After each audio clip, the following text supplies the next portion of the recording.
half completed or half beginning, as depending on how you see it. And Chris and Sabrina are here, and we have some friends with us who are doing some whose work will never be completed. Certainly their mission of serving has extended long past their time in serving our nation, and they're doing very, very good work for veterans of the United States military. So here are Bree and Chris with a interview about Veterans Affairs. Right, and we have Bill Salisbury and Dr. Akoma here from HMI. It's a local veterans outreach group. Bill, Doc, good morning. Thanks for joining us. Hey, good morning, Chris. Hi, Doc. Good morning. Morning. So let's just get right into it. You guys are a nonprofit, and you're conducting like a veteran census around the islands, and I know, right? And you've done some outreach with the different mayors.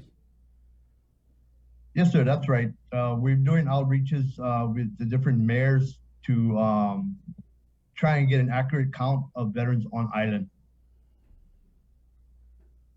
Why?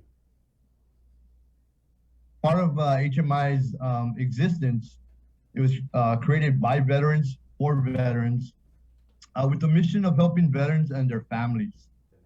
And how we do that is through collaboration with other nonprofit entities and various government agencies. And the sole purpose of the VA is to help veterans. And so we are just an extension of that purpose. Do you guys work with Tim Mogan over at Veterans Affairs? Have you been able to get any information from him, like a starting point can compare in terms of numbers? We've collaborated with Tim briefly since we've started the outreaches. What we found out is that a lot of the numbers on island and off island, because when it comes to the VA on Guam, we answer to Hawaii. Right. So there's some conflicting information. So what we decided to do was go village by village, boots on the ground, to try and kind of narrow down an accurate number. Mm-hmm. Mm-hmm. Are you finding that there are veterans out there, Bill, that haven't signed up with the VA and don't know about the benefits that they're entitled to? Yes. So during the outreaches that we've done so far, we've been finding out that there are veterans who think that because they didn't go to combat, because they didn't go get hurt or lost a limb, that they don't qualify for benefits, but that is just not true. If you served in the military at some point in your career, you deserve whatever benefits legally that you qualify for.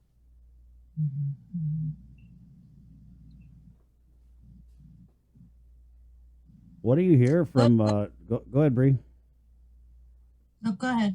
What do you hear from the veterans? Because I know that you're registering them and stuff, but I'm pretty sure, knowing the veterans I know, when you run into them, it's not as easy as like, sign this piece of paper. I'm pretty sure they give you a status update on all the different issues that they're having. Oh, very true. So part of our outreach, we focus on a few things. First and foremost is to get, like I said, an accurate account of veterans on island within our region, to help justify more medical resources such as a VA hospital. And what we were informed by in the past, people have tried to bring a veterans hospital to Guam. And I know it's like, David fighting Goliath. However, I think the time and the momentum is now today. And here on Guam, if you can see the big picture happening just around us in the region, and I just saw on the news this morning, we now have all 5 major players of the Defense Department. We always had the Army, we always had the Air Force, we always had the Navy. We now have a fully operational Coast Guard station and soon a Marine base. So it would only make sense to have a VA hospital here. And a lot of the veterans that we meet during the outreaches, they have their frustrations, they have their challenges. They don't feel that a lot of the services that they're receiving is not adequate. So I don't know if you guys know, but currently there is a VA hospital in Manila It's VA Manila Outpatient Clinic, and it operates like a hospital. Right now, our veterans and in our region, we cannot be serviced by them because the country shut down because of COVID, political posturing.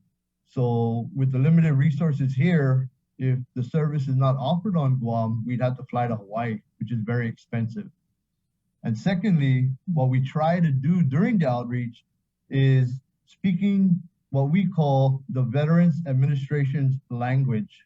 And that is to maximize any or all veteran benefits that a veteran is legally entitled to and deserve. So the outreach actually brought to light that a lot of the veterans who initially started the process became frustrated, became underrated, undervalued. And what we're telling them is basically it's a fight with the VA to actually get what you deserve. But we have to speak their language, and medical evidence is key. Whatever medical evidence that you have when you're in the military, whatever medical evidence that you have with your private doctor, naval hospital, all of that plays a role in what type of benefits you deserve. We have a question here, Bill. If you don't mind, I want to bring on Anthony onto the link here. We might have lost him. Yeah, okay. Cancel. Never mind. Roger. But he was talking about, I don't know if you can speak to anything like this, where people are having trouble getting their benefits, where they might have signed up or registered or whatever. Oh, here he is. Hold on. Anthony, are you there? Yes. Okay, go ahead. You're on with Bill and Dr. Akoma. Yeah, I have a friend who is a veteran, and he was trying to claim his veteran benefits, but the problem is, according to him, let me tell you about it, how many years he served in the military. He said he served for 2 years and a half at the U.S. Air Force. And my questions are, first, he said that, I don't know if he's telling me the truth, that he's not a U.S. citizen. How can he be enlisted to the military if he's not a U.S. citizen? Second question is, he was diagnosed of PTSD. I don't know if it happened during when he was serving in the military. And he said that he just couldn't claim his veterans benefit. All right. Thank you, Anthony. Bill, did you have any response? Antonia? Okay, to the first question in regards to citizenship, that would be actually a DOD question, first and foremost. Secondly, in reference to his benefits, as long as the veteran has what we call a DD-214, that in itself will verify that the individual, one, actually served in the military, and two, the length of time, the type of training, the awards that that person received. And any questions, I would send that individual to our local veterans office and see what they could do in reference to helping him out with benefits. I hope that answered your questions. Thank you. It kind of reminds me of, we talk about this a lot. My grandpa was one of the Guam Combat Patrol. And so I don't know if you're familiar with this, Bill and Doc, but they were basically civilians who were kind of enlisted by the U.S. forces here after the war and deputized to go around and hunt for any leftover Japanese soldiers that were still here. And then many years later, they were made honorary Marines. And so my grandfather was able to get, I mean, sadly, it was when he was already very ill, but he was able to finally get those veterans' benefits too. Right, It was and that's really what we're late, though. finding. And that's what we're finding out, Chris, through the outreach. So you have a lot of the older veterans, the 60s, 70s, even some 80s, where they initially got a rating, is what we call, with the VA, and that's it. They said, okay, that's all I deserve, or according to the VA, that's all that I'm entitled to. That is also not true. What there's over 833 rateable disabilities that the VA has. It is vast. So in regards to benefits, a veteran is entitled to a vast amount of benefits. It's just a matter of sitting down with the veteran, going through, and that's why we have Dr. Akoma on board, going through the type of medical evidence and kind of maneuvering through all the necessary paperwork that is needed to ensure that veteran gets the maximum benefits legally. Bill, you guys have an outreach tonight? So Go ahead, Doc. Go ahead. Go ahead, now Doc. I was going to make a comment about Antonia's questions. Yeah. I don't know whether she's still on the line. He's not, but you so can. a lot has changed.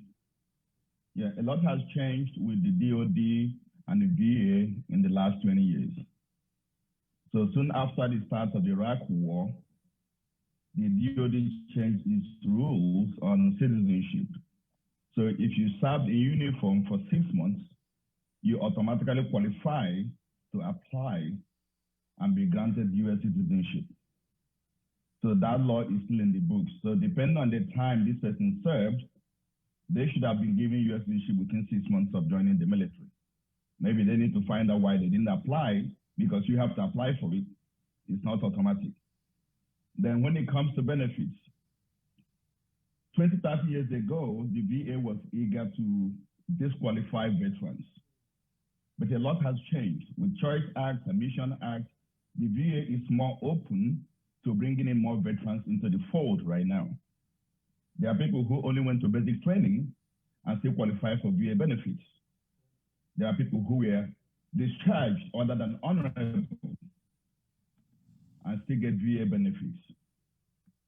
So this person might need to meet with Bill and Anthony and HMI and find out exactly when did they serve, what did they do, where were they, and that could be a lot of information. I found out over these last few months that the biggest problem we have is insufficient information.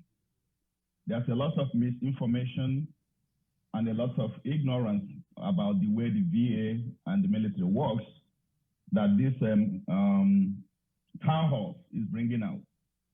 And that is why I encourage every veteran to attend these town halls, to listen and be informed about the benefits you've earned. When I teamed up with HMI, I'm not a part of HMI, but I've offered my services to HMI, Bill, Anthony, and the rest that, you know, I will help veterans develop their medical evidence. A lot of veterans get denied disability because they go to their CMP exam, which is compensation and pensions exam, with no medical evidence. You can say that you have PTSD, you can say you have depression, anxiety, you have back pain, you have knee pain, but the VA want to see evidence. They want to know, was there anything while you were in service that can explain your symptoms, but they cannot compensate you or approve you for a problem you do not have. So that's where we come in. We try to help you define what you have. So when you go to the VA, you are ready with adequate information. So it's important for the veterans to come out. Like tonight is going to be at PD at 7 p.m. to get more information about what HMI is doing to bring awareness to the claims process. And we'll be glad to explain more on those meetings. All right, so that's tonight at PD. Bill, before we let you go, we had a comment here from Sure. Randy Sablon. Sorry I didn't catch the introduction. Can I have the name of your office location and phone number, please? Currently, we just started, so we actually, thanks to Dr. Akoma, we utilize his office Wednesdays, and my number is 777-9630. And And this, Dr. Acoma's office is in Tamunin across Ocapeles, the surgery center building, right. first floor. And this is HMI. They're a nonprofit veterans outreach group, Randy, and they're basically doing a veterans census around the island and also conducting this outreach to assist and aid veterans in signing up and navigating what I hear is sometimes a pretty difficult process to get through to get enrolled and sign up with the VA and actually get the benefits at the end of the day. Bill, thank you. Dr. Acoma, appreciate you guys' time. And, next, so tonight's PD, when's the next one? Then after PD, we head to Jigo. When? That would be Wednesday at 7. Okay, so we're doing every Wednesday. Tonight, PD, next Wednesday, Jigo. How about after that? After that, we're still waiting on Okay. some of the mayors to get back to us. Okay. So maybe we'll bring you on next week before Jigo just to kind of shake the tree a little bit and put the word out. Thank you, sir. That's the Bill. Thank you, Doc. That's that. Okay. Right on. 708. Okay, sir. And if you guys have somebody who can come over to PD, Right on. I'm just saying, if you have somebody to come down to PD,